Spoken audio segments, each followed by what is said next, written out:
Well, sometimes we don't realize the history we're making until we've had the opportunity to reflect on it.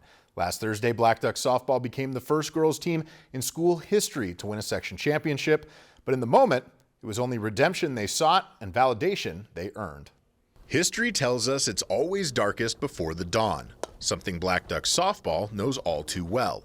Last season, the Drakes had hopes of reaching state after earning the 1 seed heading into the Section 5A tournament, only to be knocked out in the quarterfinal round. It was disappointing, but I knew we had something to prove, so I think we came into this year thinking we need to do this, not just for us, but for our community. Added motivation came from rival North Kellier, who won the title and went to state instead.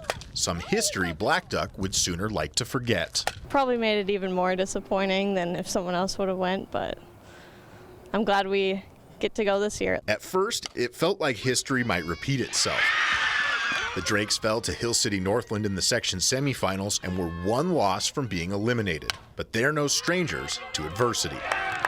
We were all still pretty confident with ourselves because our first game against East Polk, we were down in the very last inning, 5-0 I think the score was. With 2 outs, we started hitting and we got the win. Blackduck rallied to win 3 games in a row, including back-to-back victories over Hill City Northland in the finals to win the section championship, making history in the process. It's still trying to click in my brain that, oh my gosh, we're the first ever girls team to go to state. It's crazy. We're pretty much making history for Blackduck. It felt amazing. We put in a lot of work and we earned that. And now they've earned their spot in the history books. I know that we're all going to be looking back to it and we're going to think about all the great memories we had, and it was a great season overall, so it was really fun. Blackduck could make more history tomorrow when they take on top-seeded United South Central from Section 2.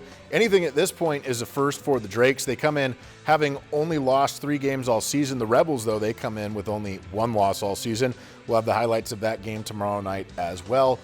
This sports segment of Lakeland News was brought to you in part by Paul Bunyan Communications, bringing northern Minnesota the Gigazone. Internet speeds up to 10 gigabits per second, both upload and download.